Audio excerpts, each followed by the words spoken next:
계속해서 포항에서 전해드립니다. 중국에서 발원한 황사가 밀려나면서 경북 동해안 지역은 오늘 쾌청하겠습니다. 경주를 제외한 경북 동해안 전역에 건조주의보가 내려져 있고 울릉도와 독도에는 강풍주의보는 해제됐지만 바람이 여전히 강하게 불겠습니다. 오늘 낮 최고 기온은 22도까지 오르겠고 토요일인 모레 돌풍을 동반한 비가 내리겠습니다. 해상의 물결은 동해남부와 중부 먼바다에서 최고 3m로 조금 높게 일겠고 모레는 바람이 강하게 불어 물결이 다시 높게 일겠습니다.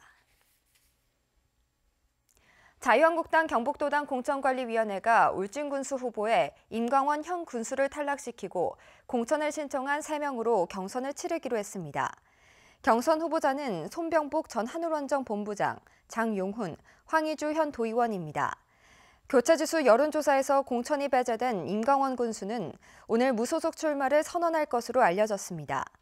한국당은 또 광역의원 포항 7선거구에 이정호 현 의원을 단수 후보자로 내정했습니다. 포항 시민의 식수원인 형산강 상류에 불법 경작이 근절되지 않고 있습니다. 제대로 발효되지 않은 음식물 쓰레기가 농사용 거름으로 사용되거나 덮개 없이 보관돼 강을 오염시키고 있습니다. 보도에 김철승 기자입니다. 포항 시민들이 먹는 물 절반 정도를 취수하는 형산강. 영농철을 맞아 강 상류로 가보니 강둑 바로 옆에 농사가 한창입니다. 넓은 면적에 아로니아 나무가 심어져 있습니다. 국유지 점용 허가를 받지 않는 불법입니다. 나는 딴 그것도 보지도 안 하고 그냥 농사를 짓는데. 특히 이 밭에 사용된 거름은 음식물 쓰레기로 만든 것으로 충분히 발효되지 않았습니다. 실제로 독성이 있어 일부 나무는 말라 죽고 있습니다. 이러니까 나무가 또 죽지. 그러면 깔지도 않았다는 거. 이게 한 3년 됐거든. 2년인가 3년 전에 했다. 깔지도 않고 그게 많았다. 인접한 다른 곳에도 음식물 쓰레기로 만든 퇴비가 여러 군데 쌓여 있습니다. 폐비닐 등 이물질이 많이 섞여 퇴비라기보다 폐기물에 가깝습니다. 비에 씻기지 않도록 덮어두어야 하지만 몇 년째 그대로 노출돼 있습니다. 음식물 폐기물들을 발효되지 않은 상태에서 수년간 방치함으로 해가지고 비만 오면은 형산강으로 흘러들어서 포항 시민의 식수원을 위협하고 있습니다. 형산강 안쪽에도 불법 경작이 근절되지 않고 있습니다. 강둑 안 수천여 제곱미터에 사료용 호밀이 심어져 있습니다. 경작을 하지 못하도록 감독하고 있지만 몰래 심은 것입니다. 행정기관은 이 같은 사실을 알지 못하고 있습니다. 과거에 뿌렸던 게 다시 나는 건지 아니면은 최근에 뿌려서 나는 건지 그거는 별도로 확인을 해봐야 되겠네요.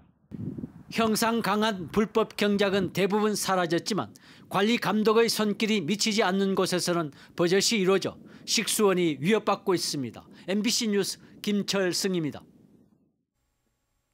이창규 경북교육감 후보가 지난달 시작한 경북교육혁신 대장정을 끝내고 어제 포항에서 핵심 공약을 발표했습니다. 진보교육감 단일 후보인 이창규 후보는 도교육감에 당선돼 고교 평준화와 무상급식 무상교육 확대, 학교 비정규직 차별 해소 등 주요 공약을 반드시 이행하겠다고 밝혔습니다. 또 포항의 과밀학급 해소와 구미의 고교 평준화, 영천 기숙형 중학교 제도 개선 등 지역별 현안도 반드시 해결하겠다고 공약했습니다. 전국공무원노조 포항시 지부가 지난달 29일 조합 설립 신고증을 교부받고 합법노조로 인정받음에 따라 어제 현판식을 가졌습니다. 현판식에는 이강덕 포항시장과 조합원 등 100여 명이 참석해 노사협력과 공직사회 부정부패 척결에 힘쓰기로 약속했습니다. 전국공무원 노동조합 포항시 지부는 2006년부터 2차례 노조 설립 승인이 취소되고 사무실이 폐쇄되면서 법외 노조로 활동해왔습니다. 네, 이상으로 포항 MBC 뉴스를 마칩니다. 여러분 고맙습니다.